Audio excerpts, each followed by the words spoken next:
परिंदों को मिलेगी मंजिल यकीनन, ये उनके फैले हुए पंख बोलते हैं। परिंदों को मिलेगी मंजिल यकीनन, ये उनके फैले हुए पंख बोलते हैं। वो लोग रहते हैं खामोश अक्सर जमाने में जिनके हुनर बोलते हैं। दोस्तों मैं मानता हूं कि इंसान के जीवन में पैसा सब कुछ तो नहीं है। दोस्तों मैं मानता हूं कि इंसान की लाइफ में पैसा सब कुछ तो नहीं है, लेकिन पैसे के बगैर भी कुछ नहीं है, ये भी एक कड़वी सच्चाई है।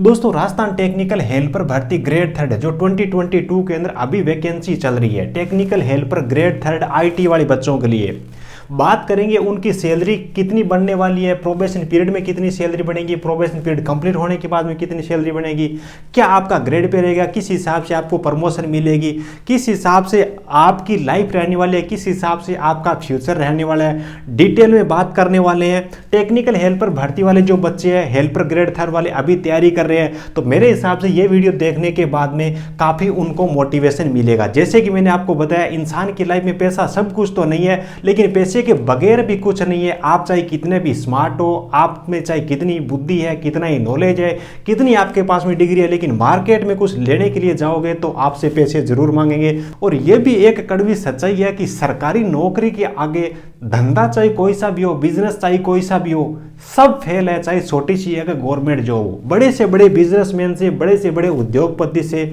आप जाकर के बात कर लेना, वो यही बोलेगा भी सरकारी नौकरी की तो होड़ नहीं होती। बस इसकी खासियत क्या है जान लीजिए, किस वजह से ये वैकेंसी आपके लिए खास है। ठीक है, तो बात कर लेते हैं। देखिए यहाँ पे आपकी सैलरी को लेकर के 3 समय में अलग अलग टाइप में परिवर्तन होते हैं टेक्निकल हेल्पर ग्रेड 3 के अंदर। सबसे पहले जो आपकी सैलरी रहती है, स्टार्टिंग का जो 2 साल का आपका पीरियड रहता है, ज्वाइनिंग लगने के बाद में 2 साल का जो पीरियड रहता है वो आपका रहता है प्रोबेशन पीरियड, यानी कि एक ट्रेनिंग पीरियड के हिसाब से उनको मानते हैं। उस दौरान आपकी नौकरी टेम्परेरी होती है, आप परमानेंट नहीं होते। स्टार्टिंग में 2 साल आपकी जो सैलरी रहती है वो आपकी फिक्स सैलरी रहती है, वो रहती है आपकी 13,500 रुपये पर माह के हिसाब से आपको सैलरी मिलती है। ठीक है, ये आपकी सैलरी रहेगी। उसके बाद में CPF 12% कटता है, यानी कि जो नई पेंशन स्कीम है उसके हिसाब से आपकी जो सैलरी है, बेसिक सैलरी होती है, उनमें से 12% की कटौती की जाती है। तो वो कटौती 1620 रुपये पर माह के हिसाब से होगी। ये आपकी कटौती होगी। ये कटौती होने के बाद में आपके हाथ में स्टार्टिंग का जो 2 साल का पीरियड है पर मंथ के हिसाब से यहाँ पे जो आपकी सैलरी रहेगी 11,880 रुपये पर माह के हिसाब से आपकी सैलरी यहाँ पे बनने वाली है। 2 साल के पीरियड तक सैलरी में कोई चेंज नहीं होगा और किसी भी प्रकार का अलाउंस और भत्ता आपको एक्स्ट्रा नहीं मिलेगा, केवल बेसिक पे मिलेगी और ये कटौती होगी। उसके बाद में इन हैंड सैलरी आपके 11,880 रुपये पर मंथ के हिसाब से रहने वाली है।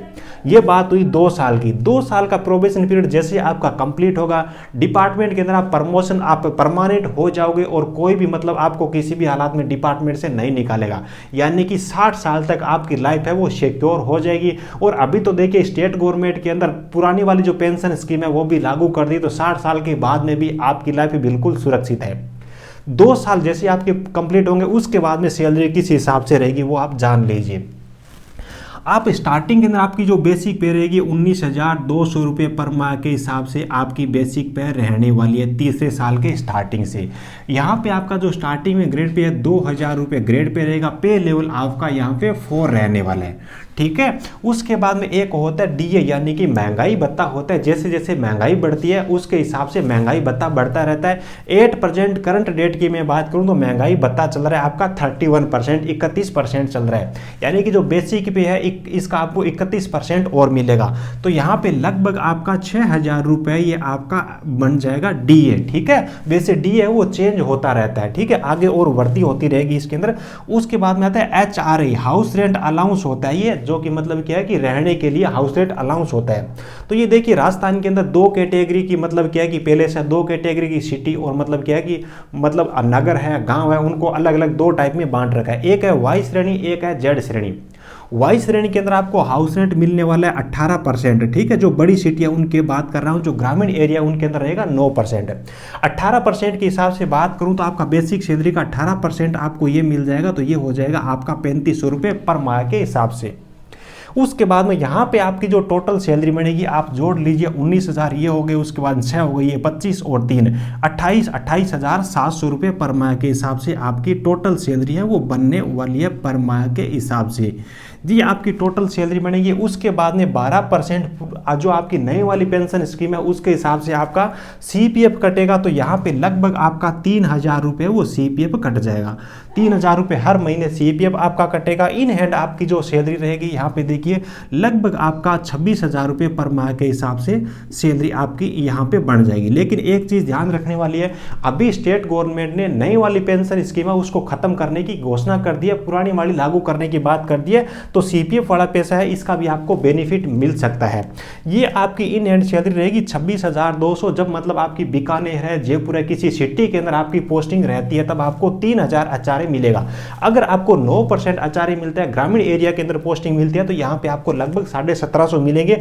उस केस में आपकी जो सैलरी है वो लगभग 24,500 रुपये पर मंथ के हिसाब से बढ़ेगी। ये सैलरी रहेगी आपकी इन हैंड सैलरी ये रहने वाली है। ये सैलरी उन लोगों की है मतलब जिन्होंने प्रोबेशन पीरियड कंप्लीट कर लिया हो। आज की डेट में जो DA है आपका उसके हिसाब से देखिए ना, तब इस भर्ती के अंदर जो बच्चे लगेंगे ना, अभी 2 आपके एग्जाम होने वाले हैं, उसमें टाइम लगेगा। उसके बाद में 2 साल का आपका प्रोबेशन पीरियड रहेगा जिसके अंदर आपकी सैलरी फिक्स रहेगी। यानी कि आपका जब तीसरा साल आएगा ना उस टाइम ये DA है वो काफी ज्यादा बढ़ जाएगा, है ना। तो वहां पे आपकी जो सैलरी है 26,000 नहीं रहेगी, 2 साल के बाद में आपकी सैलरी और ज्यादा हो जाएगी क्योंकि DA बढ़ेगा। उसके बाद में बात कर लेते हैं कि आपको इंक्रीमेंट टोटल 1 साल के अंदर आपकी सैलरी में वृद्धि होती किस हिसाब से है। देखिए एक तो होता है आपका फिक्स इंक्रीमेंट होता है 3% का, 3% का फिक्स इंक्रीमेंट होता है। जैसे कि आपका 19,200 है पहले साल सैलरी, आपकी तीसरे साल सैलरी, 3% का इंक्रीमेंट जैसे ही लगेगा तो आपकी चौथे साल जो सैलरी आपकी 19,800 हो जाएगी। फिर आपका 3% है, अगले साल आपको इंक्रीमेंट लगेगा तो आपकी जो सैलरी है वो 20,400 रुपये पर मंथ के हिसाब से हो जाएगी। यानी कि एक तो आपका 3% का इंक्रीमेंट मिलता है। उसके बाद में आपका महंगाई भत्ता है वो हर साल बढ़ता रहता है। महंगाई भत्ते के अंदर 3%, 4%, 5% इस हिसाब से बढ़ोतरी होती है। तो लगभग आप देखिए 2 बार साल के अंदर महंगाई भत्ता बढ़ता है, ठीक है, जुलाई और जनवरी के अंदर 2 बार बढ़ता है। तो 2 बार के अंदर 3% बढ़े तो भी आपका 6% होता है और 3% आपका इंक्रीमेंट होगा। लगभग 10% सैलरी है वो आपकी हर साल बढ़ती ही बढ़ती है, ये ध्यान रखना।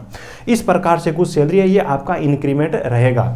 यहाँ पे तीसरे साल आपका ग्रेड पे आपका 2000 था, आपका पे लेवल था 4था पे लेवल। अब देखिए चलते अपने प्रमोशन की ओर। तो आपकी पहली मतलब प्रमोशन के हिसाब से आपको प्रमोशन किस हिसाब कब मिलता है और आपकी सैलरी किस हिसाब से बढ़ती है। देखिए आप जब सर्विस के अंदर 3 साल कंप्लीट कर लोगे, यानी कि आफ्टर 3 ईयर 3 साल जब आप कंप्लीट कर लोगे तो आपको जो पे लेवल है ना, पे लेवल है आपका, पे लेवल आपको कर देंगे 5 पे लेवल के अंदर, ठीक है। और आपका ग्रेड पे हो जाएगा 2000 से बढ़कर के 2400 ग्रेड पे आपका हो जाएगा।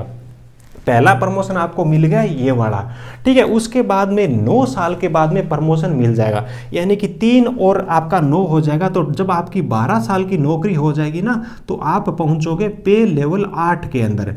पे लेवल 8 की सैलरी मिलेगी, ग्रेड पे हो जाएगा आपको 2800 सॉरी यहाँ पे 24,000 नहीं है, 2400 ग्रेड पे। उसके बाद में 2800 ग्रेड पे है।